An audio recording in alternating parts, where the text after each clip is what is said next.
मी लहान होते तेव्हा तू नेहमी म्हणायचीस, आपण ना तुझं लग्न एका खूप छान मुलाशी लावून देऊ. मग तो मुलगा खूप श्रीमंत नसला तरी चालेल, पण तो मनाने श्रीमंत असायला पाहिजे. आणि मी तेव्हा म्हणायचे की मला तुझ्यापासून लांब जायचं नाहीये, त्याच्यामुळे मी लग्न करणार नाही. तू गेल्यानंतर मी माझं संपूर्ण आयुष्य तुला न्याय द्यायचा म्हणून वाहून घेतलं. बाकी कधीच कुठल्याच गोष्टीचा विचारच केला नाही ग. आज जेव्हा रेवा म्हणाली ना, त्यावेळेस हा विचार माझ्या पहिल्यांदा मनात आला की आपल्याला कसा जोडीदार हवाय. आणि खरं सांगू, त्या प्रश्नाचं उत्तरच नव्हतं माझ्याकडे, कारण कधी विचारच केलेला नव्हता ना. पण आई, आता असं वाटतंय की तू म्हणतीयस ते बरोबर होतं. माणूस पैशाने श्रीमंत नसला तरी चालेल, पण तो मनाने श्रीमंत असायला हवा. त्याला समोरच्या माणसांची, त्यांच्या भावनांची कदर असायला हवी. पण आई, या वाटेवर जायच्या आधी मला तुला न्याय मिळवून द्यायचा आहे. मला तुझ्या गुन्हेगाराला शोधायचंय. मी जरी या सगळ्याचा विचार करत असले ना, तरी मी माझ्या ध्येयापासून हटलेली नाहीये आणि कधी हटणारही नाही. ते माझं पहिलं कर्तव्य होतं आणि इथून पुढे सुद्धा कायम तेच राहील.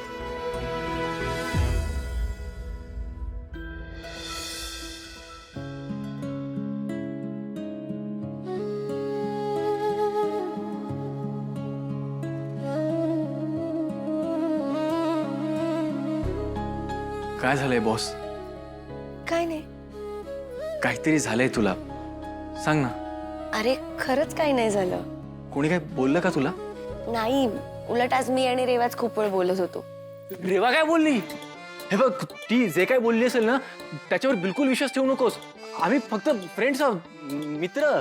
आणि मी सांगतो ना तुला, आमच्यात असं काही नाही आहे. अरे ती फिरकी घेते, माझी तर किती फिरकी घेते ती.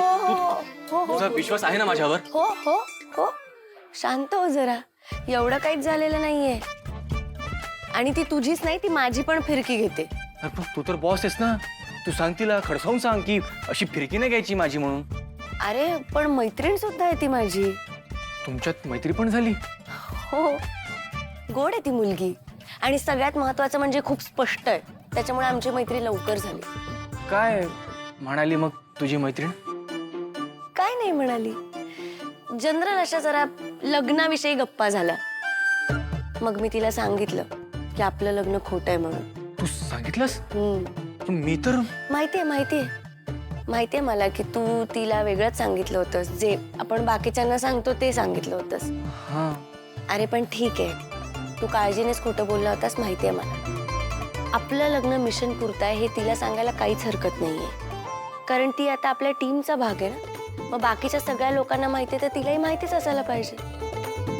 तिच्यापासून कशाला लपवायचं? हो. त्यावर काय म्हणाली ती? अरे उलट ती मला म्हणाली की तू सिंगल आहेस आता, तर मग तुझ्या काय अपेक्षा आहेत जोडीदाराकडनं? तुझी कस्टडी मला दे. कस्टडी? हा. म्हणजे?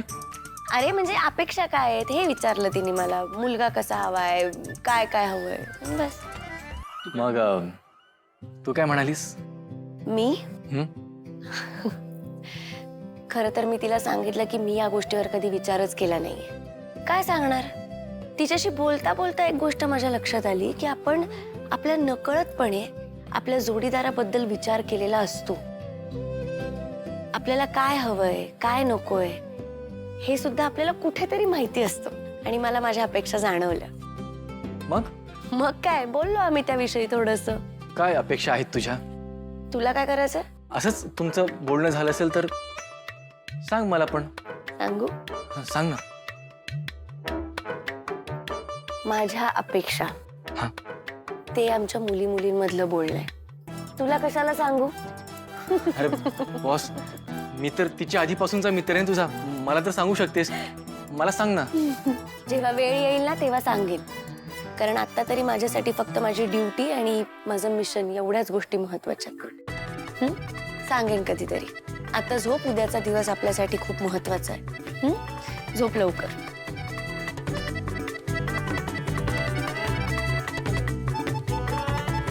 बॉस तुमच्यात काय बोलणं झालं मला माहिती नाही, पण मी तुझ्यासाठी सगळं करायला तयार आहे.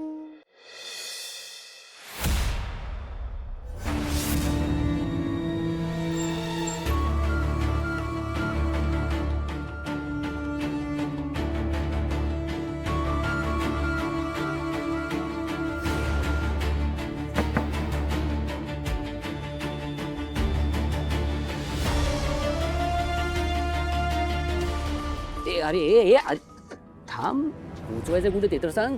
सांगतो लवकर. तोपर्यंत पार्सल नीट जपून ठेव. जपून ठेव म्हणजे? ए बाबा, मी काय एकटा नाही राहत माझ्या घरामध्ये, जिल्हा आहे अख्खा. कुठे ठेव? जेव्हा पोचवायचंय तेव्हा दे ना पार्सल. उगाच कशाला टाइमपास करतोय यार गुलाब? ए आता इथूनच घेऊन जाईन तुला फरफटत, समजलं काय? हा चल घेऊन चल चल चल चल. ए आता कसा राग आला की नाही? येतो की नाही वाकड्यात बोलल्यावर समोरच्याची राग? मग मला पण वाईट वाटतं यार. तू नीट बोला, पण मित्र आहोत ना गुलाब.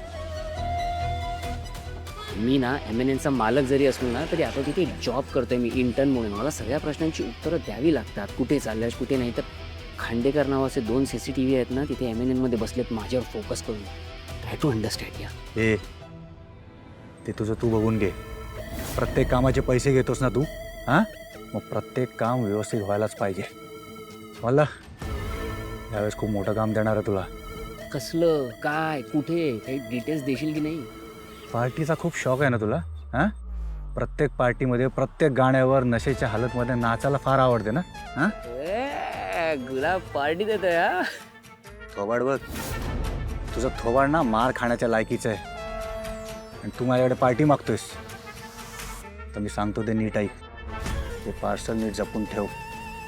कधी कुठे आणि कसं द्यायचं आहे तुला मी लवकरात लवकर सांगेन. यावेळेस तुला आवडेल तसं काम देणार आहे, समजलं? चल निघा आता. अरे अरे यार बाय. अरे अरे थांब दुसरी काय. काय मग फायटर, आज बॉस आणि केडी सर नसताना का बोलवलं? तुम्हाला सगळ्यांना गुलाबजाम आवडतात ना? हा? मिळणार, सगळ्यांना गुलाबजाम मिळणार. लय लाड करता तुम्ही आमचे. वा थांबा, माझ्या प्रश्नाचं उत्तर मिळाल्यानंतर. बरं जे विचारतं लवकर विचारा, पाणी सुटले तोंडाला. खोटं बोललात ना माझ्याशी? काय खोटं बोललात ना तुम्ही? काय खोटं बोललो? काय खरं सांगायचं? खोटं बोललात तुम्ही माझ्याशी? काय बोललो आम्ही? तुम्हाला माहिती होतं तरी तुम्ही माझ्याशी खोटं बोललात. अहो रेवाबाई, असं कशी पण आरोप नाही करायचे आमच्यावर. याने आवडलं तुमच्यावर म्हणतात मी आरोप करते. आवडलं नाही आपल्याला. काय काय आवडलं नाही तुम्हाला? कशा सरसकट मुद्द्यावर आले आता? तुम्हाला केडी आणि बॉस बद्दल सगळं माहिती आहे ना? हो, ते आमच्यापासून काहीच लपवत नाही. हो, मग मला का असं सांगितलं? त्यांचं प्रेम, लग्न, प्रपोज ते कसं परफेक्ट कपल आहे हे सगळं खरं आहे असं का सांगितलं? अरे पण कोणी सांगितले खोटे? बॉसने सांगितलं मला. अहो, नाही नाही, ते मिशन साठी होतं म्हणून. आणि आम्हाला जे सांगायला सांगितलं ते आम्ही सांगितलं. वा वा वा वा वा, कडक कडक. तुमची ना कडक टीम आहे यार. फार कौतुक आहे तुमचं. Mind blowing.